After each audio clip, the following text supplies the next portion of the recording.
সকালে শুরুতেই যদি ভালো কিছু শোনা যায়, ভালো কিছু দেখা যায়, তাহলে তার সুন্দর একটা প্রভাব কিন্তু আমাদের মনের উপরে পড়ে, যার ফলে সারাদিন ভীষণ পজিটিভ থাকা যায়। কোনো কিছুতেই না মনটা সহজে বিচলিত হয় না। এই কারণেই সকালবেলা চাটা খেয়েই চলে আসি আমি ছাদে, এই যে এদেরকে দেখার জন্য। এত সুন্দর রং যে এদেরকে দেখলেই আমার মনটা ভালো হয়ে যায়। এবার ঠান্ডাটা একটু বেশি পড়াতে এদের রংটা যেন আরও খুলেছে। তো এইদিকে আমার ছাদটাও দেখলাম ভীষণ নোংরা হয়ে গেছে। ওকে বলতেই যাব যে ছাদটা একটুখানি ধুয়ে দিও, তা দেখলাম ও নিজে নিজেই ধুয়ে দিচ্ছে। তো শীত তো প্রচণ্ড পড়েছে, সেই জন্য ওকে বলতেও কেমন একটা লাগে। তো যাই হোক, এইদিকে রান্নাবান্নার আয়োজন করে নিলাম, দুপুরবেলার সব কিছু কেটে কুটে গুছিয়ে নিলাম।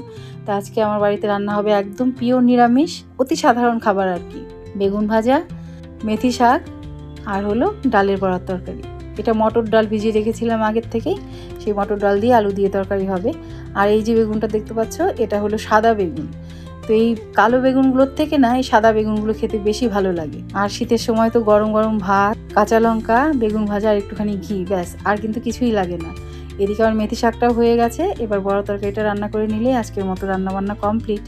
তো তোমরা কে কে এরকম আলু দিয়ে ডালে বড়া তরকারি খাও? তো এই বড়া তরকারি রান্না করতে গেলে আমার একটা সমস্যা যেটা হয় সেটা হলো, যতই আমি ঝোল দিই না কেন, রান্না করার পরে ঝোলটা যে কোথায় চলে যায় বুঝতেই পারি না। এই যে আজকেও ঠিক তাই হয়েছে, একদম শুকিয়ে যাচ্ছে, আরও শুকিয়ে যাবে মনে হচ্ছে।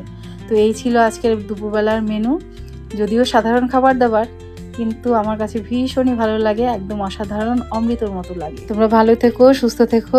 ভিডিওটি কেমন লাগলো অবশ্যই জানাবে।